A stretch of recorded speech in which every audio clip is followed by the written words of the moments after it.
दोस्तों, छोले भटूरे, ब्रेड और समोसे, कचौड़ी जैसे स्वादिष्ट स्ट्रीट फूड तो आपने जरूर खाया होगा और साथ में ये भी सुना होगा कि इन सब चीजों को ज्यादा नहीं खाना चाहिए क्योंकि ये सभी चीजें मैदे से बनती हैं। लेकिन क्या आपने कभी सोचा है कि आखिर मैदे से बनने वाली चीजों को खाने से क्यों मना किया जाता है? इस सवाल का जवाब जानने के लिए आपको ये जानना होगा कि मैदा क्या है और मैदा कैसे बनता है।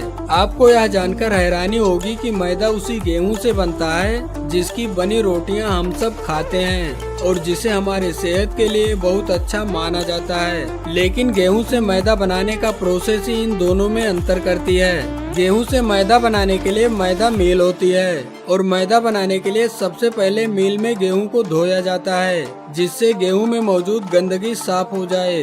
उसके बाद गेहूं को अच्छी तरह से सुखाया जाता है और जब गेहूं सूख जाता है तो उसे मैदे बनाने वाली मशीन में डाल दिया जाता है और ये मशीन गेहूं की ऊपरी परत यानी छिलके को हटा देती है। गेहूं में मौजूद प्रोटीन और पोषक तत्व तो इसी ऊपरी परत के साथ अलग हो जाते हैं। ऊपरी परत हट जाने के बाद गेहूं के बीच का सफेद हिस्सा बचता है और ऊपरी परत हटने की प्रक्रिया में गेहूं मोटे टुकड़ों में टूट जाती है और इन टुकड़ों में से भूसी को निकाल लिया जाता है और यही बचा हुआ कंद सूजी कहलाता है जिसे कुछ लोग रवा भी बोलते हैं। और गेहूं से मैदा बनने की प्रक्रिया में पहले सूजी प्राप्त होता है। इसके बाद आखिरी चरण में गेहूं के इन कणों को अच्छे तरह से पीसा जाता है जिससे कि सफेद पाउडर बनती है और यही सफेद पाउडर मैदा होती है जिससे हम कई प्रकार के व्यंजन बनाते हैं। मैदा बनने की इस प्रक्रिया से आपने अंदाजा लगा ही लिया होगा कि भले ही मैदा गेहूं से बनाया जाता है लेकिन इसमें गेहूं के सभी पोषक तत्व तो नष्ट हो चुके होते हैं और इसमें से फाइबर भी निकल जाता है। इसी कारण इसे खाने पर यह अच्छी तरह से पच नहीं पाता है